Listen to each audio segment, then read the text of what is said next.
대법원이 어제 오후 이재명 전 민주당 대표의 공직선거법 위반 사건에 대해 전원합의체 첫 합의기일을 열고 사건 심리에 착수했습니다. 앞서 대법원은 오전에 대법관 4명으로 구성된 소부의 사건을 배당했다가 곧바로 전원합의체 회부를 결정했는데 오후에 바로 합의기일을 진행한 겁니다. 첫 심리를 앞두고 중앙선거관리위원장을 겸하고 있는 노태학 대법관이 회피 신청을 하면서 조희대 대법원장을 비롯한 12명의 대법관이 심리에 참여했습니다. 대법원은 대법원장이 대법관들의 의견을 들어 전원합의체 심리를 위한 합의기일을 지정한다는 내규를 바탕으로 결정했다고 밝혔습니다. 조 대법원장이 전원합의체 회부를 결정하고 당일 심리까지 진행했다는 겁니다.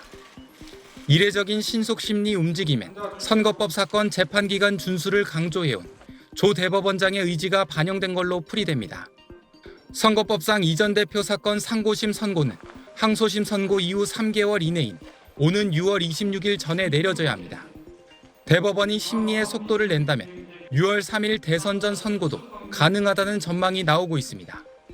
앞서 1심은 이전 대표에게 피선거권 상실형을, 2심은 무죄를 선고한 바 있습니다.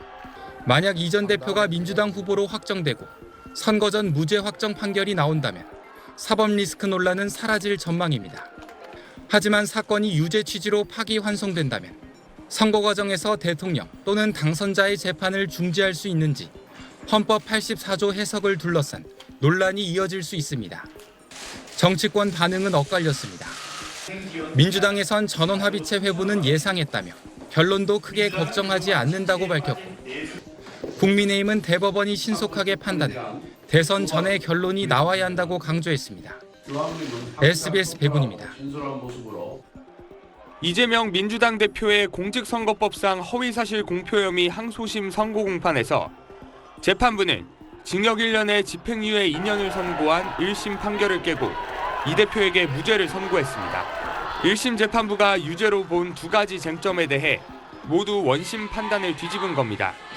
재판부는 우선 이 대표가 지난 2021년 민주당 대선 후보 경선 과정에서 김문기 전 성남도시개발공사 개발 1처장을 모른다고 한 것, 또 성남시 백현동 한국식품연구원 부지 용도 변경이 국토교통부 협박에 따라 이루어졌다고 발언한 것 모두 허위 사실에 해당하지 않는다고 판단했습니다. 1심 재판부는 이 대표의 김 전 처장 관련 발언 중 함께 골프를 치지 않았다는 주장에 대해 허위 사실에 해당한다고 봤는데, 항소심 재판부는 거짓말한 걸로 볼 수 없다며 허위사실 공표에 해당하지 않는다고 판단했습니다. 또 국토부 협박으로 백현동 부지 용도 지역을 변경했다는 이 대표 측 주장도 과장한 표현일 수 있지만 허위로 보기 어렵다고 봤습니다.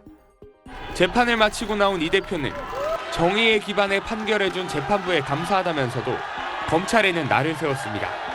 이제 검찰도 자신들의 행위를 좀 되돌아보고 더 이상 이런 공력 낭비하지 않기를 바랍니다.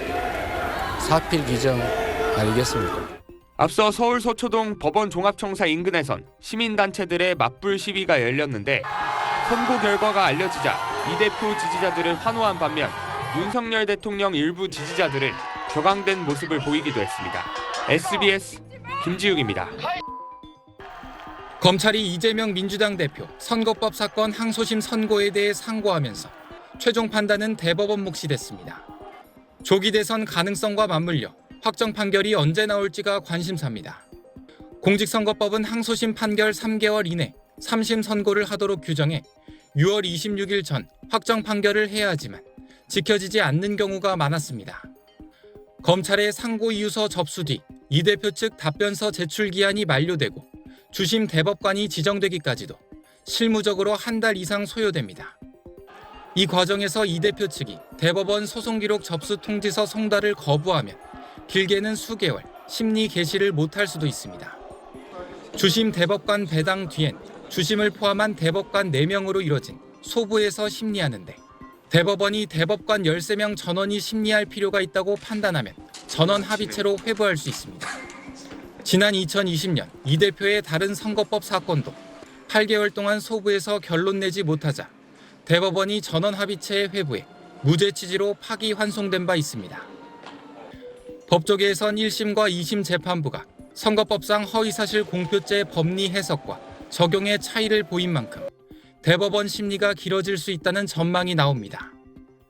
선거법 사건을 제외하고도 이 대표는 4건의 재판을 더 받고 있습니다.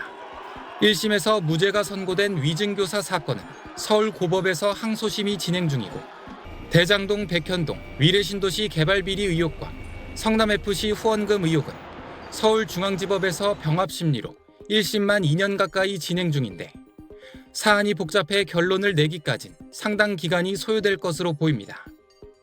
이외에도 수원지법에선 쌍방울 대북송금 의혹, 경기도 법인카드 유용 의혹 1심이 진행 중입니다. SBS 백운입니다.